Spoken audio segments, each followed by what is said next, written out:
dan bumi, pujilah Tuhan. Sebab Dia ciptakan semuanya. Keagungannya mengatasi langit bumi, sembah sujud di hadapannya.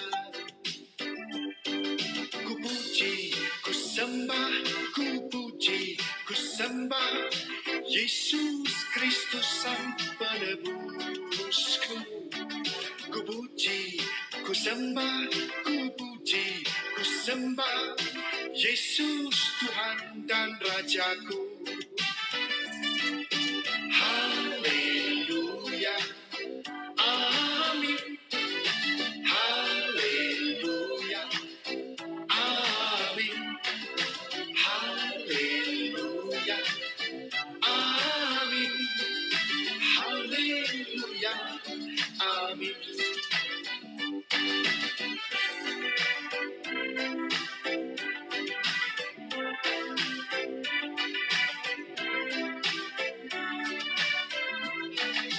Langit dan bumi, pujilah Tuhan. Sebab Dia ciptakan semuanya. Keagungannya mengatasi langit bumi, sembah sujud di hadapannya. Ku puji, ku sembah, ku puji, ku sembah Yesus Kristus Sang Penebusku. Ku puji, ku sembah, ku puji, ku sembah Yesus Tuhan dan Rajaku. Haleluya, amin. Haleluya, amin. Haleluya, amin. Haleluya, amin.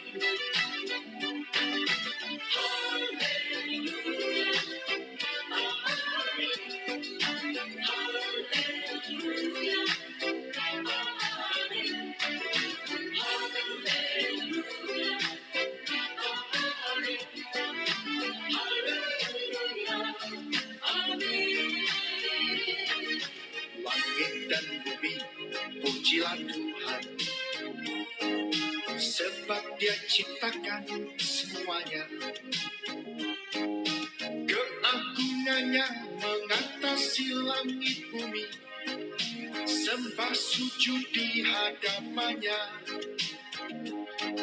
Ku puji, ku sembah, ku puji, ku sembah Yesus Kristus Sang Penebusku. Ku puji, ku sembah, ku puji, ku sembah Yesus Tuhan dan Rajaku. Haleluya, amin. Haleluya, amin. Haleluya, amin. Haleluya, amin. Haleluya, amin. Haleluya, amin. Haleluya, amin. Haleluya, amin. Haleluya, amin. Haleluya,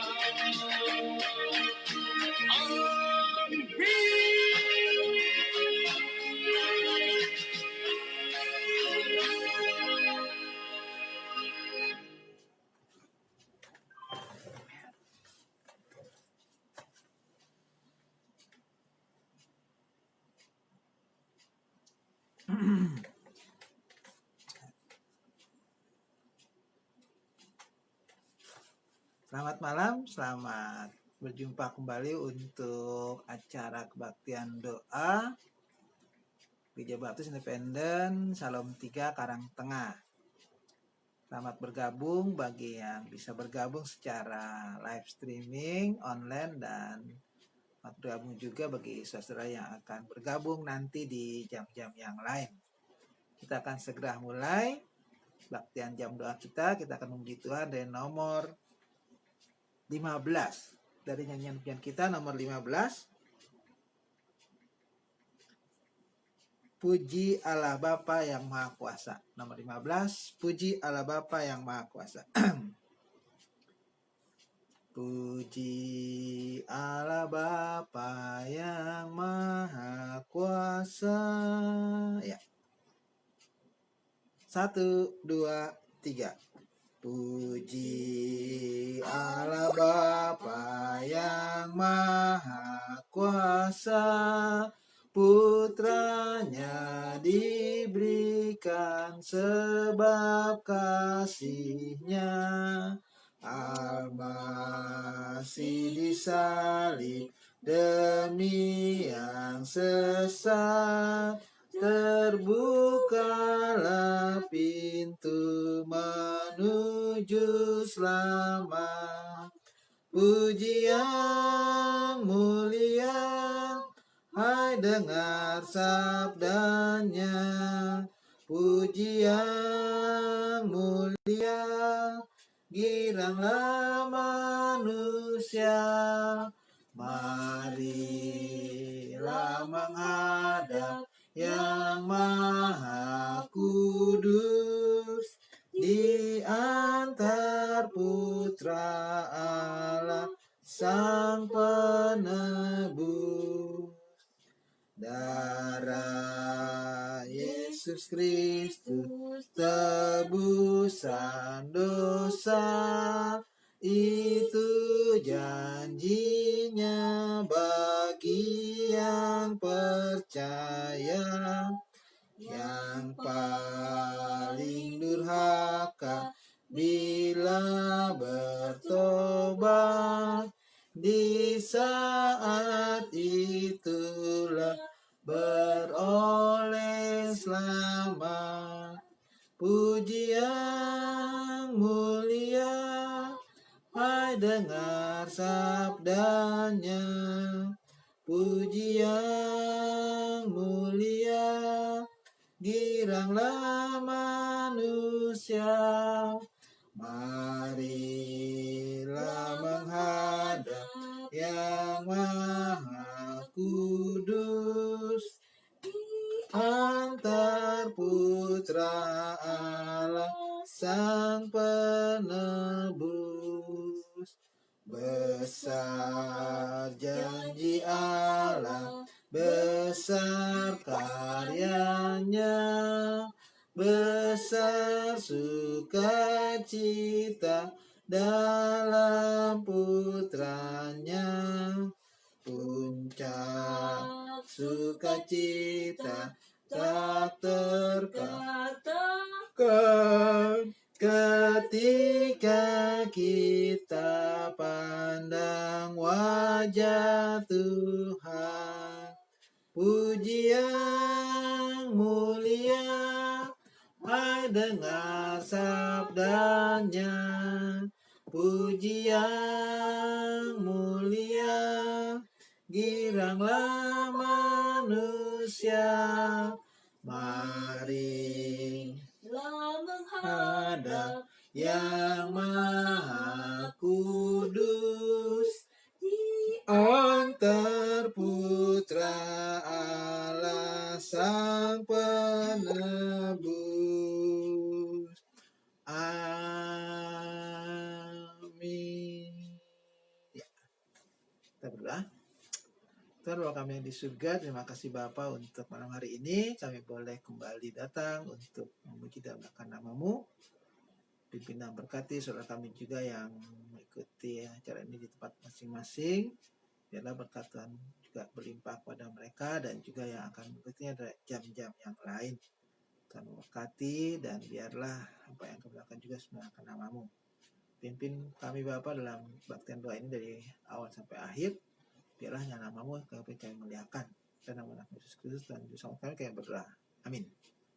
Baik, kita akan kembali memuji Tuhan nomor 17. Maha besar, oh Tuhanku. Penyanyian kita nomor 17, Maha Besar, oh Tuhanku. Oh Tuhanku, bila ku mengagumi. 1, 2, 3. Oh Tuhanku, bila ku mengagumi semesta alam hasil karyamu, bintang dan guru semua menjadi pertanda maha kuasa kaliku. Aku memuji kebesaran-Mu, Maha Besar Penciptaku. Aku memuji kebesaran-Mu, Maha Besar, oh Tuhanku. Bila aku berjalan dalam hutan, mendengar kicau burung dan merdu, bila mendaki puncak pegunungan, memandang indahnya ciptaan-Mu, aku memuji kebesaran-Mu, Maha Besar Penciptaku. Aku memuji kebesaran-Mu, Maha Besar, oh Tuhanku. Bila ku ingat akan kasih Allah hingga menyuruh anaknya mati, rela disalib bagi manusia, lunaslah dosaku diampuni. Aku memuji kebesaran-Mu, Maha Besar Penciptaku. Aku memuji kebesaran-Mu, Maha Besar, oh Tuhanku. Bila Tuhan akan datang kembali, betapa sukacita hatiku. Diantar pulang masuk surga suci, akan ku puji kebesaran-Mu. Aku memuji kebesaran-Mu, Maha Besar Penciptaku. Aku memuji kebesaran-Mu, Maha Besar, oh Tuhanku. Ya, baik, kita akan mendengarkan firman Tuhan. Kita akan buka Alkitab kita dari Rasul pasal 4. Rasul pasal 4 ayat 5 sampai ayat yang ke-12. Rasul pasal 4 ayat 5 sampai 12. Kemarin kita merenungkannya ayat 1 sampai ayat 4 ya. Sekarang ayat 5 sampai ayat 12. Saya akan bacakan. Pada keesokan harinya, pemimpin-pemimpin Yahudi serta tua-tua dan ahli-ahli Taurat mengadakan sidang di Yerusalem dengan imam besar Hanas dan Kayafas, Yohanes dan Alexander dan semua orang lain yang termasuk keturunan imam besar. Lalu Petrus dan Yohanes dihadapkan kepada sidang itu dan mulai diperiksa dengan pertanyaan ini. Dengan kuasa manakah atau dalam nama siapakah kamu bertindak demikian itu? Maka jawab Petrus penuh dengan Roh Kudus. Hai pemimpin-pemimpin umat dan tua-tua, jika kami sekarang harus diperiksa karena suatu kebajikan kepada seorang sakit dan harus menerangkan dengan kuasa manakah orang itu disembuhkan, maka ketahuilah oleh kamu sekalian dan oleh seluruh umat Israel bahwa dalam nama Yesus Kristus orang Nazaret yang telah kamu salibkan, tetapi yang telah dibangkitkan Allah dari antara orang mati, bahwa oleh karena Yesus itulah orang ini berdiri dan sehat sekarang di depan kamu. Yesus adalah batu yang dibuang oleh tukang-tukang bangunan, yaitu kamu sendiri, namun ia telah menjadi batu penjuru, dan keselamatan tidak ada di dalam siapapun juga selain di dalam Dia. Sebab di bawah kolong langit ini tidak ada nama lain yang diberikan kepada manusia yang olehnya kita dapat diselamatkan. Nah, terima kasih Tuhan Yesus.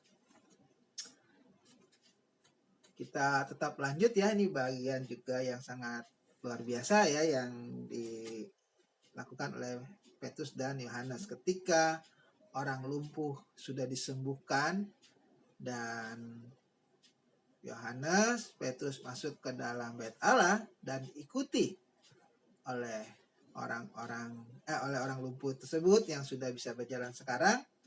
Nah, itu membuat orang-orang yang melihat heran dan takjub. Tetapi seperti kemarin ya yang sudah kita uraikan Rabu yang lalu, nah di situ dikatakan ketika Petrus yang sedang berbicara, nah itu ada orang lain juga rupanya dikatakan di situ ada orang Saduki. Nah, kemudian dikatakan orang itu sangat marah ya karena mengajarkan tentang kebangkitan itu. Kemudian di situ ada kepala pengawal bait Allah, ada imam-imam dan segala macam. Mereka marah karena Petrus dan Yohanes memberitakan mengenai kebangkitan Tuhan Yesus. Dan besoknya dikatakan mereka berkumpul ya di Yerusalem dan disidanglah Petrus dan Yohanes itu ya. Dikatakan memang mereka ditahan itu ya sama mereka, sama orang-orang itu. Petrus yang ditahan dan besoknya disidang dan kumpullah di situ dikatakan pemimpin Yahudi tuh, terus tua-tua 2, ahli Taurat 3, nah imam besar Hanas dan Kayafas, Yohanes, Alexander, semua orang lain termasuk keturunan imam besar. Wah, ini jadi hamba-hamba Tuhan ya yang sudah terkenal itu ya, yang melayani di Yerusalem ya. Memang mereka jabatannya itu tadi imam besar, dan segala macam. Ini orang-orang yang urusannya dengan berhubungan seperti ini ya, Petrus dan Yohanes ini mengenai kepercayaan ya. Dan mereka menyidangkan Petrus dan Yohanes. Dan pertanyaannya cuma satu itu ya, pertanyaan cuma satu itu katakan dengan ayat 7 ya, dengan kuasa manakah atau dalam nama siapakah kamu bertindak demikian? Ya, itu cuma satu itu pertanyaannya. Dengan kuasa atau dalam nama siapakah kamu bertindak demikian? Artinya siapa yang membuat kamu itu berani ya menyampaikan sesuatu itu tadi mengenai kebangkitan itu ya. Siapa yang buat kamu berani? Nama siapa? Atau siapa yang kasih kuasa sama kamu? Ya kamu begitu berani menyampaikan mengenai kebangkitan dari antara orang mati gitu ya. Nah, di situ pertanyaan cuma satu, sebetulnya mudah dijawab ya. Nah, tetapi dikatakan di sini ayat 8 ini penting ya. Maka jawab Petrus, penuh dengan Roh Kudus. Nah, itu ya. Kisah Rasul pasal 2 ya, mereka penuh juga dengan Roh Kudus dan kemudian mereka bisa bahasa-bahasa lain. Di sini Petrus dikatakan penuh dengan Roh Kudus, tapi dia nggak bisa bahasa-bahasa lain ya. Jadi penuh Roh Kudus itu bermacam-macam ya, efeknya nggak harus ya bisa bahasa lain. Di sini Petrus juga penuh Roh Kudus lah, berarti pasal 2 kemarin dia kan penuh Roh Kudus, masa di sini penuh lagi? Ya itu. Jadi penuh Roh Kudus itu nggak selamanya ya. Ingat, orang yang punya Roh Kudus itu pasti ketika dia seperti kepada Tuhan Yesus dimeteraikan dengan Roh Kudus. Tetapi ingat, nggak otomatis orang tersebut penuh dengan Roh Kudus. Jadi Roh Kudus itu penuh dengan Roh Kudus itu ya bisa berulang-ulang ya, nggak harus sekali penuh terus penuh, enggak ya.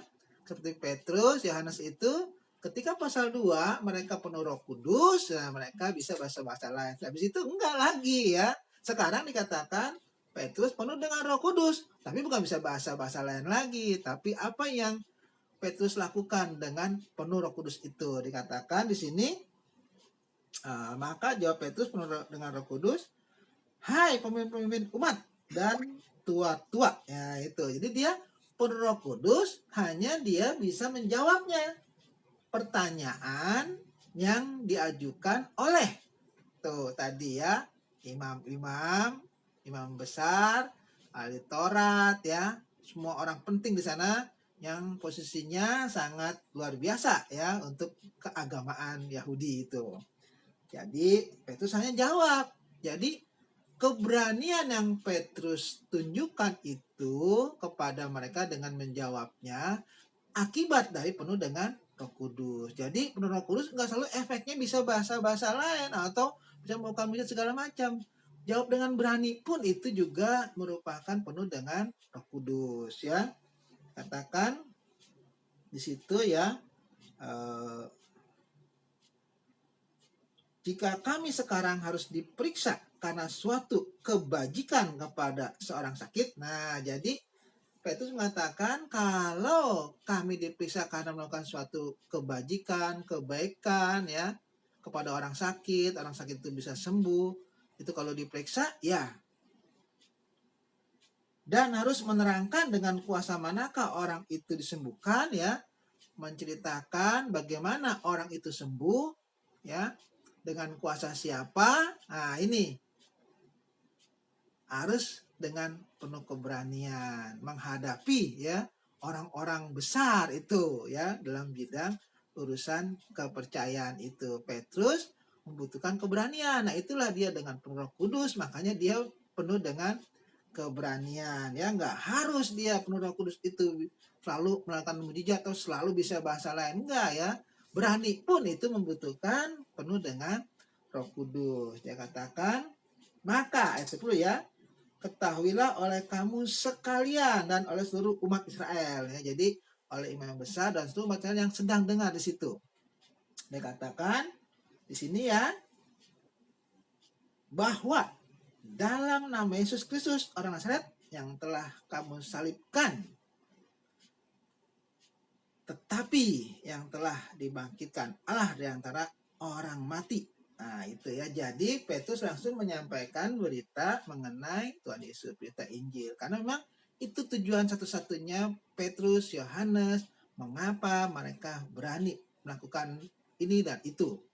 Karena memang mereka menyampaikan firman Tuhan khusus mengenai berita Injil, bagaimana Yesus yang sudah mati di kayu salib itu menebus dosa manusia dan bangkit dikatakan, yang telah dibangkitkan Allah dari antara orang mati, bahwa oleh karena Yesus itulah orang ini berdiri dengan sehat sekarang di depan kamu. Jadi nama Yesus dari Nazaret itulah yang membuat orang lumpuh ini sekarang berdiri dengan sehat. Nah itu ya.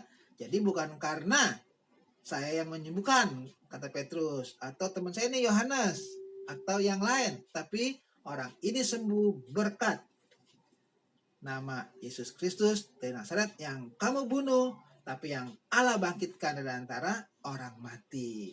Itulah dia yang menyembuhkan, yang sudah mati tapi dia bangkit. Itu maksudnya ya.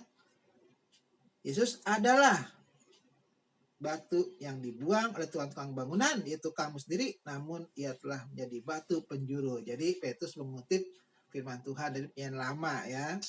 Jadi firman Tuhan itu menunjuk kepada Tuhan Yesus, di mana orang Israel sudah membuang Yesus ya dengan membunuhnya, tetapi Allah membangkitkan dia menjadi batu penjuru itu. Jadi batu yang sangat penting, yang sangat menentukan bagi semua umat manusia ya.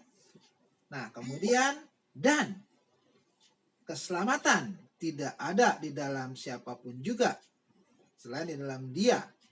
Sebab di bawah kolong langit ini tidak ada nama lain yang diberikan kepada manusia yang olehnya kita dapat diselamatkan. Jadi Petrus menegaskan kembali bahwa hanya nama Yesus dikatakan.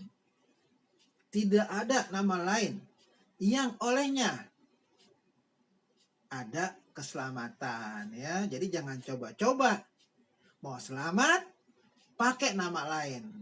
Hanya nama Yesus yang bisa memberikan keselamatan di bawah kolong langit ya. Artinya di bawah kolong langit apa tuh? Nah, ini maksudnya di dunia ini siapapun yang mau selamat hanya percaya ya, bertobat kepada Tuhan Yesus. Baru dia bisa selamat, maksudnya gitu ya. Yang diberikan kepada manusia yang olehnya kita dapat diselamatkan ya. Jadi jangan coba-coba ya pakai yang lain kalau mau selamat. Kenapa? Karena Petrus mengatakan di bawah kolong langit ini hanya nama Yesus yang bisa menyelamatkan ya. Jadi inti dari peristiwa orang lumpuh yang disembuhkan bisa jalan itu adalah Yesus Kristus. Dia yang menyembuhkan.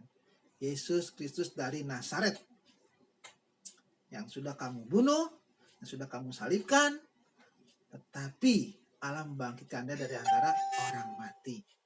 Dalam nama Dialah kalau mau selamat harus percaya kepada Tuhan Yesus. Di kolong langit ini dan nama lain yang olehnya kita mendapatkan keselamatan ya. Itu firman Tuhan yang bilang ya, bukan saya yang bilang ya. Itu firman Tuhan yang bilang. Jadi kalau mau selamat harus melalui Tuhan Yesus Kristus, seperti mengatakan 14 ayat 6. Akulah jalan, kebenaran dan hidup.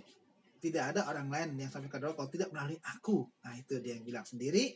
Di sini Petrus menegaskan lagi, hanya dalam nama Yesus kalau mau selamat, itu mau selamat, itu mau surga ya. Jadi udah, itu yang disampaikan oleh Petrus dan Yohanes di dalam pemberitaannya. Itu dia berani mengatakan itu. Kenapa? Karena dia penuh dengan Roh Kudus. Petrus penuh dengan Roh Kudus, bisa menjawab seperti itu, meyakinkan. Dia tidak ambil kemuliaan Tuhan yang mengatakan, oh ini orang sakit ini sembuh karena saya yang nyembuhin. Enggak ya. Tapi tetap dia ingat dengan tugasnya. Pemberitaan firman Tuhan, berita Injil. Harus Yesus yang disampaikan ya. Bahwa dia bisa melakukan ini dan itu, bisa menyembuhkan orang sakit dan segala macam. Itu karena nama Yesus Kristus ya yang harus diberitakan. Karena di bawah kolong langit ini tidak ada nama lain yang diberikan yang olehnya kita diselamatkan. Hanya nama Yesus Kristus dari Nazaret. Siapa yang bertobat, percaya Yesus sebagai Tuhan dan Juru Selamatnya, dia akan diselamatkan. Hanya nama itu, jangan nama lain. Nama lain nggak manjur, ya kan? Nama Yesus yang manjur, yang memberikan keselamatan kepada kita. Nah, itulah luar biasanya Petrus, penuh dengan Roh Kudus, ya, memberitakan Injil. Kalau ada orang mengaku penuh dengan Roh Kudus tapi beritain yang lain, ya, hati-hati. Jangan-jangan bukan Roh Kudus yang kita punya, ya, mungkin roh lain, ya. Aku penuh dengan Roh Kudus tapi beritanya bukan mengenai Tuhan Yesus, tapi berita yang lain. Kalau orang penuh dengan Roh Kudus salah satunya adalah memberitakan Injil, ya, menyampaikan bahwa dalam Yesus ada keselamatan. Baik, itu ya firman Tuhan. Kita akan kembali memuji Tuhan. Ya, nomor 22.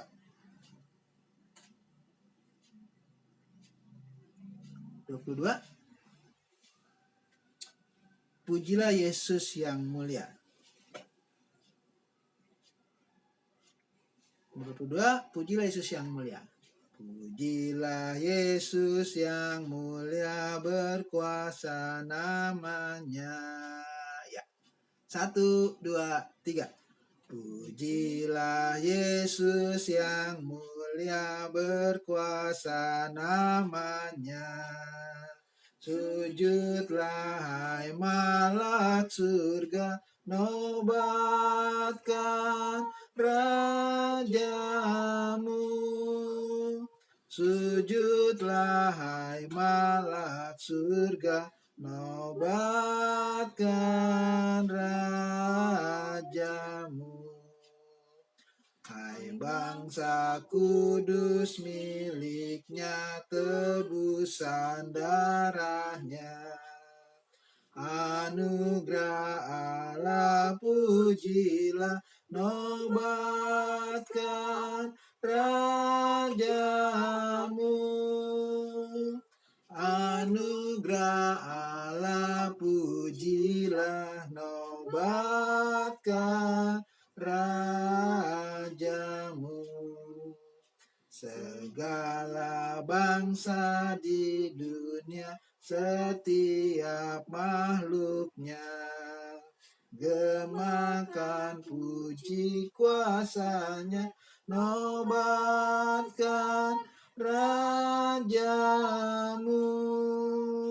Gemakan puji kuasanya, nobatkan rajamu. Dengan umatnya di surga kita sembah Dia, padukan syukur padanya, nobatkan rajamu.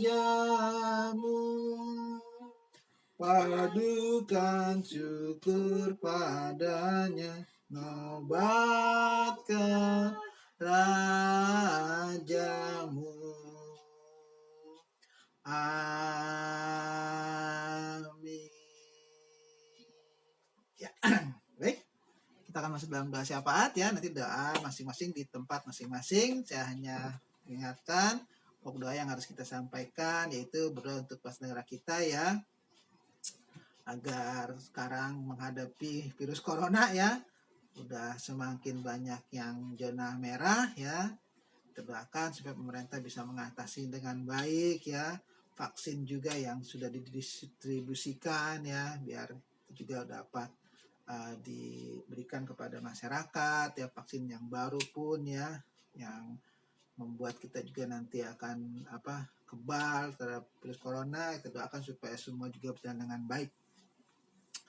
Kita berdoa juga untuk ekonomi, ya, keadaan ekonomi, politik, ya, di negara kita agar semua juga dalam kontrol Tuhan, ya, maksudnya dalam pengawasan Tuhan, sehingga semua berjalan dengan baik. Kemudian kita berdoa untuk jemaat di tempat kita, ya, Salam 3 Karangtengah, karena juga akan mulai sekolah minggu lagi. Biarlah Tuhan memberkati, ya, rencana kita, supaya anak-anak pun dapat kembali bisa secara khusus, ya, mendengarkan firman Tuhan. Nah, kita berdoa juga untuk pelayanan di Salong 2 ke Duren, biarlah di sana pun jemaat juga tetap dikuatkan Tuhan, dan Tuhan juga menambahkan ya orang setia yang Tuhan selamatkan juga ya, rencana ada yang mau dibaptiskan juga, biarlah mereka juga Tuhan berkati ya, dan Tuhan yang menolong juga mendapatkan yang Tuhan selamatkan di kedurian juga. Tapi juga untuk saudara kita yang saat ini masih kurang sehat ya, masih sakit, biarlah Tuhan juga yang menjamah dan Tuhan yang menyembuhkan. Kemudian yang juga mungkin ada yang kehilangan pekerjaan ya, berkatnya jadi berkurang, biarlah Tuhan juga yang menolong sehingga mendapatkan pekerjaan yang kembali dan berkatnya semakin berlimpah ya. Nah, itu yang kita doakan, dan silakan tambahkan masing-masing ya di rumah masing-masing untuk pokok doanya ya. Itu dari sana seperti itu aja kita doakan ya. Oh iya, doakan untuk Lia ya, yang saat Ibu Lia yang saat ini mungkin sebentar lagi akan melahirkan ya, doakan supaya lancar ya persalinannya dan Tuhan juga mencukupkan ya kebutuhannya. Kemudian kita doakan juga anak-anak yang nanti mau bagi rapot ya, kenaikan kelas, dan juga masih yang ada yang mencari sekolah yang baru ya, biar Tuhan memberkati, Tuhan juga mencukupkan ya, dan yang mereka butuhkan juga. Itu yang saya ingat ya, silakan tambahkan masing-masing di dalam doa di rumah ya. Dan jangan lupa hari Minggu kita ada kebaktian ya, offline dan online ya.